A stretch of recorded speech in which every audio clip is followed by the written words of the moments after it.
अस्सलामुअलैकुम सामीन। 22 शाबानुल मुअज़्ज़म और 4 मार्च है। उन्वान है इस वक्त की अहम खबरें।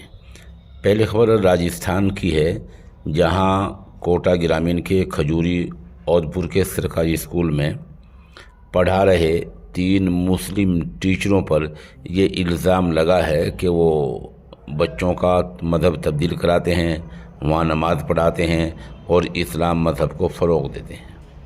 इस इल्ज़ाम की बुनियाद पर महकमा तालीम के अफसरान ने उनकी जांच की है और जांच रिपोर्ट के बारे में कुछ न कहते हुए ये कहा है कि हमने आला हुक्काम को रिपोर्ट सौंप दी है।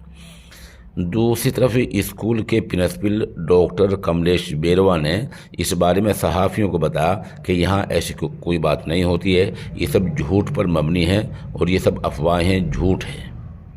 इसी तरह स्कूल में 12 साल से पढ़ रहे दीपक ने कहा कि ऐसा यहाँ कुछ नहीं होता जैसे इल्ज़ाम लगाया गया है। यहाँ धर्मांतरण, तब्दीली मज़हब, नमाज, ऐसी कोई चीज़ स्कूल में नहीं होती है। बहरहाल ये जिन पर इल्ज़ाम लगा है, मुजाहिद, फ़िरोज़ खान और उनका एक तीसरा साथी शामिल हैं, इन पर यह इल्ज़ाम लगा है कि यहाँ ये इस्लाम मज़हब को फ़रोग़ देते हैं। उधर कलकत्ता हाई कोर्ट के सिटिंग जज यानी मौजूदा जज अभिजीत गंगोपाध्याय ने ऐलान किया है कि वो अपना ओहदा छोड़कर जल्द ही सियासी ज़िंदगी इख्तियार कर लेंगे, वो सियासत में कूद जाएंगे। मतलब ये है कि 2024 में इलेक्शन लड़ेंगे। बता दें, इन जज साहब की जो मुद्दत है वो माह अगस्त 2024 में पूरी होने वाले हैं, इसमें रिटायर होने वाले हैं, लेकिन उन्होंने कहा वो पहले ही इस्तीफ़ा देंगे। इस सवाल के जवाब में कि वो किस पार्टी में जाएंगे, उन्हें सहाफ़ियों से कहा अभी पार्टी ज्वाइन नहीं का इरादा किसी पार्टी की तयीद नहीं की है, अभी वो सोचेंगे फिर बताएंगे।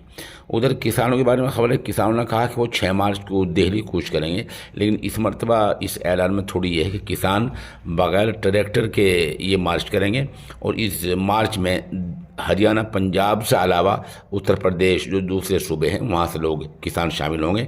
अभी हरियाणा और पंजाब के जो किसान हैं वो हरियाणा और पंजाब की सरहद पर ही डटे रहेंगे। किसानों ने दूसरा ऐलान ये किया है कि 10 मार्च को वो रेल रोको तहरीक चलाएंगे। उधर यूपी के ज़िला बुलंदशहर के थाना जहांगीरपुर में एक नहर में 3 बारातियों कार गिर गई है, जिसमें 3 की मौत बारातियों कार गिर गई है जिसमें 3 की मौत हो गई है। इसमें एक बच्चा भी शामिल है। बारातियों के नाम के साथ पहचान अभी सामने नहीं आए हैं। अलबत्ता यूपी सरकार ने हर एक को 4-4 लाख रुपए देने का ऐलान किया है। उधर नागपुर और भोपाल में सीबीआई ने एक बड़ा एक्शन लिया है और वहाँ एक रोड बनना है। National highway authority of India के 2 सरकारी एहलकारों पर यह इल्ज़ाम लगा है कि ये 20 लाख रुपए रिश्वत ले रहे थे।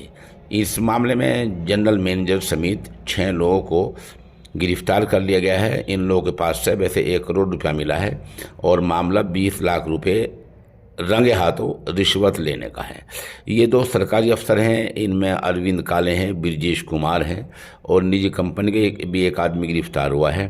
पैसे कहीं में ले रहे थे, ये ठेकेदार के जो बिल होते हैं उनको पास करने के लिए 20 लाख रुपए ले चुके थे।